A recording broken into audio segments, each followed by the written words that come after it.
magic of public speaking takes you to the top, no more dreaming. Makes you a world-class speaker. This a complete system, ain't nothing easier. Welcome everybody to Off the Cuff. I am Adam Banks. Thank you for listening to the show. And this is another special edition of the Communication Lecture Series where I take a communication topic and I lecture on it. Today I'm going to be talking about communication skills in the workplace.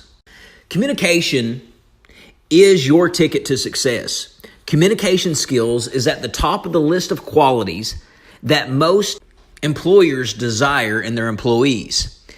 And the good news about communication is that it can be learned.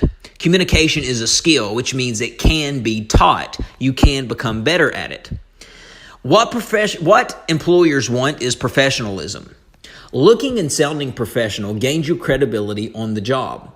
Just by the way you dress and the way you sound, the way you present yourself. When you come to work and your clothes are ironed and your clothes are neat and professional, and it looks like that you took the time out of your day to dress yourself up for work, you look professional. If you come to work looking sloppy, your clothes are wrinkled, your clothes don't match, it speaks volumes about yourself. Without even saying anything, you're sending a nonverbal message to people that you don't really care and that you're being very unprofessional. If you see two men that are attorneys, and attorney A is dressed to the nines. He's got a three-piece suit on, his hair slicked back, his clothes ironed, looks nice. Then you got attorney B, whose shirt untucked, clothes are wrinkled, clothes doesn't match, very sloppy looking. Just based off appearance, who are you going to pick? 9 times out of 10, people are going to pick attorney A just by how they're dressed. Now, that doesn't mean that attorney A is better than attorney B, but people are going to choose A based off just how they look. So just looking professional can gain you some credibility. Sounding professional gains you credibility. You're going to talk different with your friends than what you would be talking at work. You're going to be talking different in church than what you would be talking like in a bar, or at least I would hope so. You should be talking and your communication should be different when you're at work. You shouldn't be cursing. You shouldn't be telling dirty jokes. You should be sounding professional. You should always be respectful. And remember that you're not the only one at your job. Other people are there too, and you need to be respectful of their space and their time. Remember, we live in a society where there's other people here. See, it's not just you living in this world and it's your world and we're all living in it. No, it's a society that you need to respect other people. Even sounding different in emails than what you would in a text message gains you credibility. And we're going to talk a little bit more about that later on in the podcast. So, soft skills. Soft skills are career attributes that include the ability to communicate, work well with others, solve problems, make ethical decisions, and appreciate diversity. Sometimes soft skills are the deciding factors for employers. If you got two candidates that match up perfectly, they both got great degrees, they both have the same amount of experience, they both killed their interview, they did awesome. Employers need a tiebreaker. Employers need to pick one. So sometimes the deciding factor between two candidates for a job is the soft skills. And the soft skills is everything that I just mentioned. They want someone who can communicate. They want someone who knows how to communicate with other people.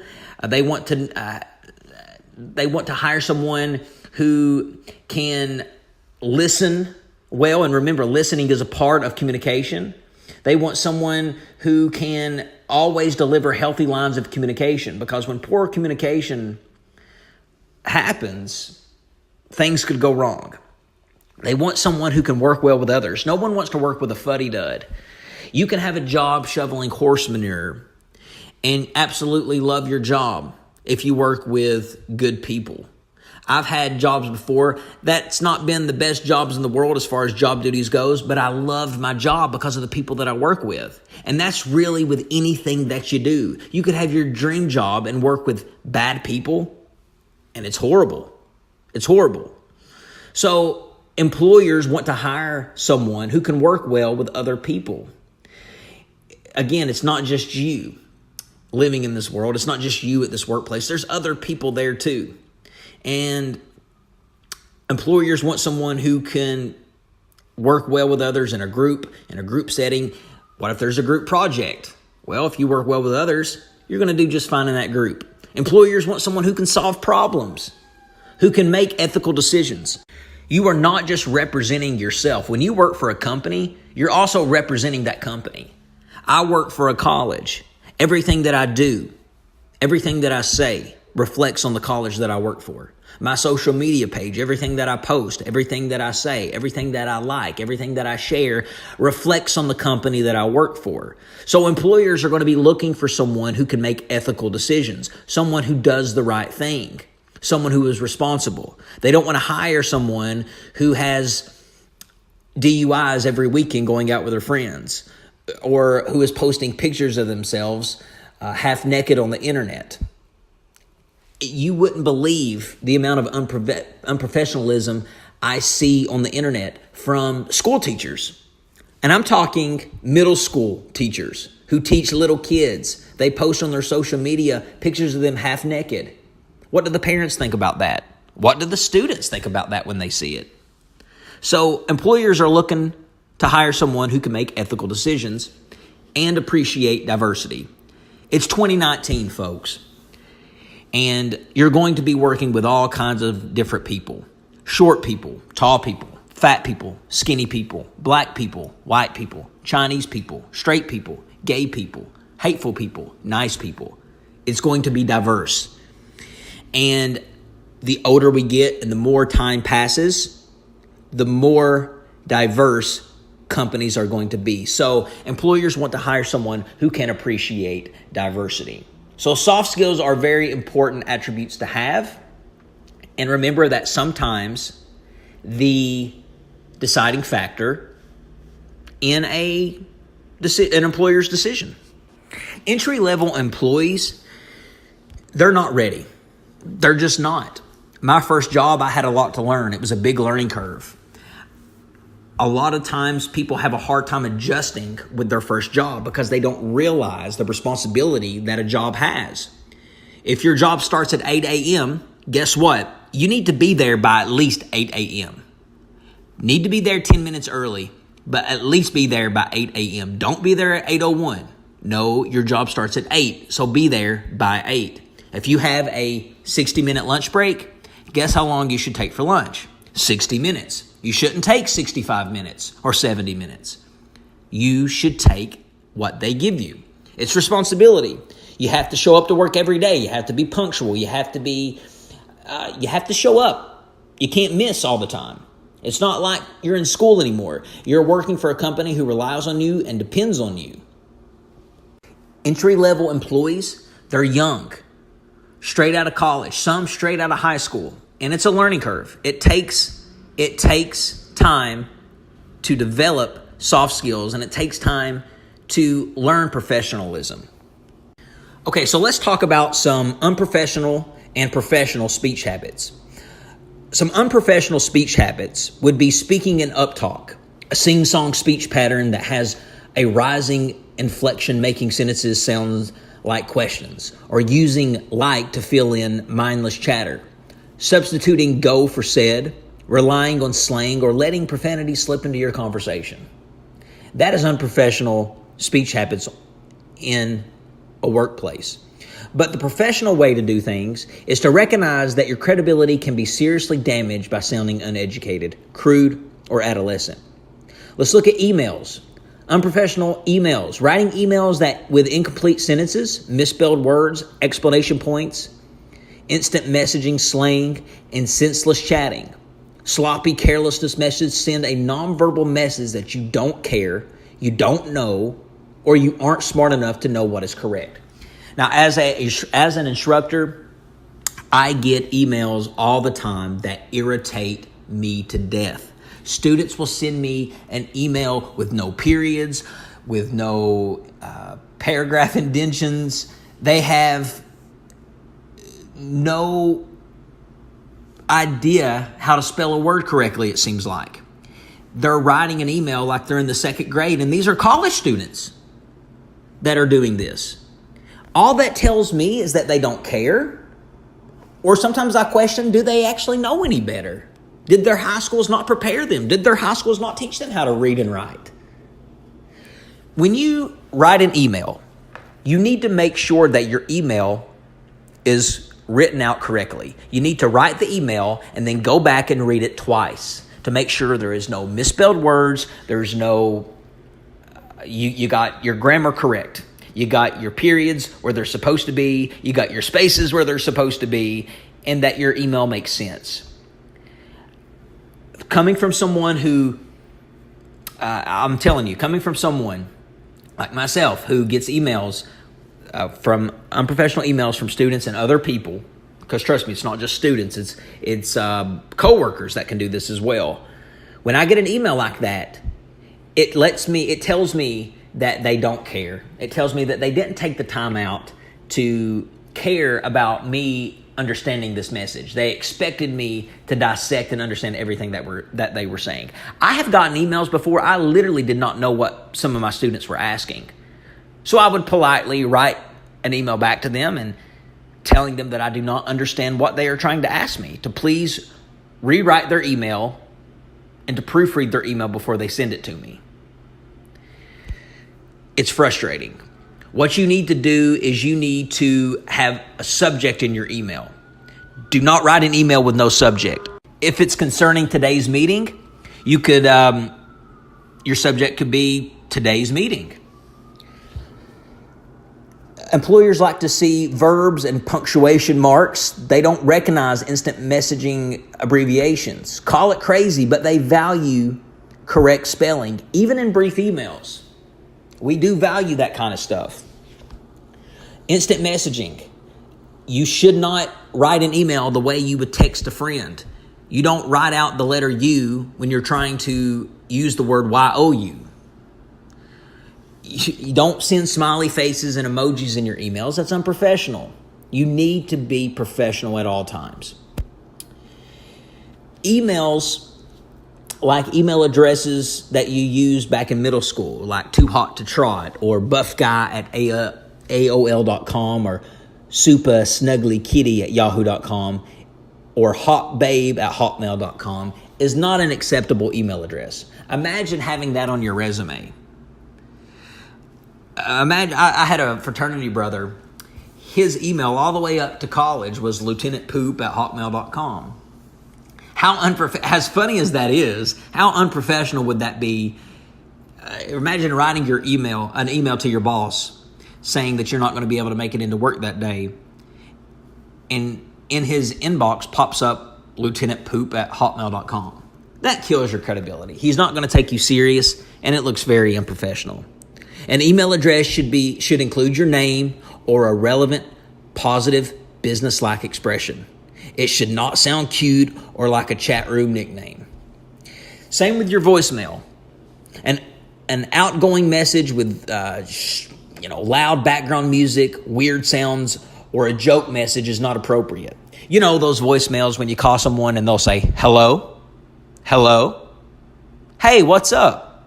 I'm good, how are you? And then you're on the other line talking to them because you think that they're on the other line, and then all of a sudden the voicemail cuts you off and says, ha, I'm just kidding, I'm not here, but I fooled you though, leave a message at the beep. And then you're leaving a voicemail and you're so frustrated because you've been had by your friend. Imagine someone was calling to offer you a position for a job, or someone was calling you to invite you in for an interview. They might be so mad over your voicemail, they say, you know what, forget it. This guy's he's still a kid. He still thinks he's in high school. And they're going to say the heck with you, hang up the phone, and you're not going to hear from him again. Your voicemail just needs to be short and simple. If you call my phone right now, my voicemail would pick up. It would say, hello, this is Adam Banks. I'm sorry I missed your call. Please leave a message. If someone calls you, if an employer calls you and you're expecting a very important phone call, You need to make sure that you are in a position to where you can answer that phone call in a professional setting. Don't answer the phone if you got a lot going on at the moment. If you got a soap opera playing in the background or a loud movie going on in the background, or you got kids crying in the background, or you're in a club and the music's just blaring, if you can't answer and you're not in a quiet environment, it is better to let that phone call go to voicemail, mind you, a professional voicemail. And then when you get to a point to where you can talk in a quiet, professional environment, that's when you call them back.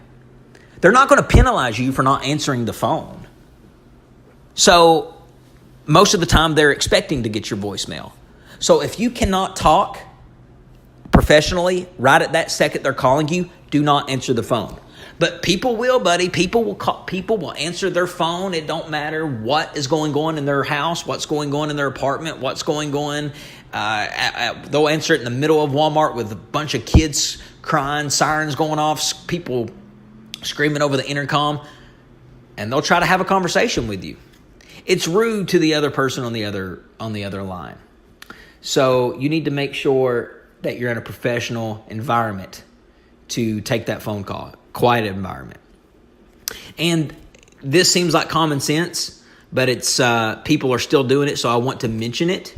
You want to make sure that you're professional with your cell phones and your smartphone devices. Taking or placing calls during business meetings or during conversations with fellow employees is unacceptable. Since when did the phone get first priority? You're talking to someone and your phone rings and they pick it up while they're talking to you and they answer it. Since when did the phone get first priority?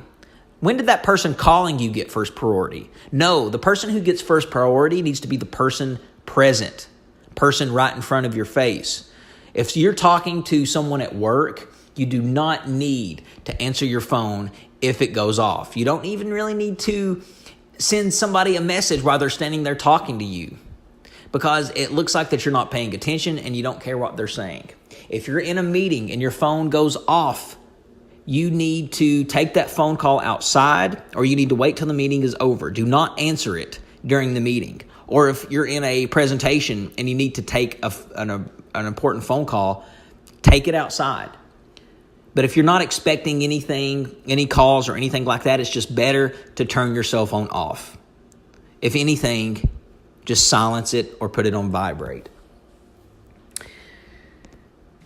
Nonverbal communication happens all the time in the workplace. Remember, 93% of our communication is nonverbal because we're constantly moving. We're not constantly talking, but we're constantly moving, which sends silent, nonverbal messages. Understanding a message is more than listening to words. Nonverbal communication includes all unwritten and unspoken messages, whether intended or not. You can say something verbally, and your nonverbal says something completely different. If I walk into the room and I say, "Guys, it's so happy to see you today. I am very happy to be here." You're going to look at me and you're going to be like, "Okay, yeah, right." Because my nonverbal is very sluggish. I'm looking down at the ground and I'm verbally saying that I'm happy to see you, but my body language is saying something different. So when verbal and nonverbal messages clash, listeners tend to believe the nonverbal. The listeners are going to look at me and say, "Okay, I don't believe him." It's like in a relationship. When you ask your significant other, "Hey, are you mad?" And they look at you and say, "No, I'm not mad." But you could tell by their body language that they are, or their body language is saying that they are, something's wrong. You're going to believe the nonverbal before you would believe the verbal. Silent messages. Your body sends silent messages. Eye contact. It lets people know that you're paying attention. Facial expressions. Postures and gestures. Time. How you spend your time sends a message. The space that you have. How you keep your area. Is it clean? Is it messy? Is it organized? Territory sends a silent message. We're all very territorial as people. I bet when you go into a classroom, you sit in the same seat every time you're in that class. I bet when you pull into a parking lot, you tend to go for the same parking spot that you go to every time. It's because we're territorial people. And your personal appearance, but we talked about that a little bit earlier in the podcast. But you need to build strong nonverbal skills. Establish good eye contact, use posture to show your interest, improve your decoding skills, meaning your listening skills, which we talked about earlier. Avoid assigning nonverbal meanings out of context because you want those nonverbal and verbal messages to match up. And if you don't know how to do this, just watch other people. Learn from other people. Learn from the professional people that you have around you. Well, ladies and gentlemen, I hope that you got something out of this lecture and that you can take it with you and use it in the workforce. And I hope you enjoyed another episode of the Communication Lecture Series here on Off the Cuff. Ladies and gentlemen, I'm your host, Adam Banks, and I will see you in the next episode. I didn't know what I could do. A little time, and you will see the magic of public speaking.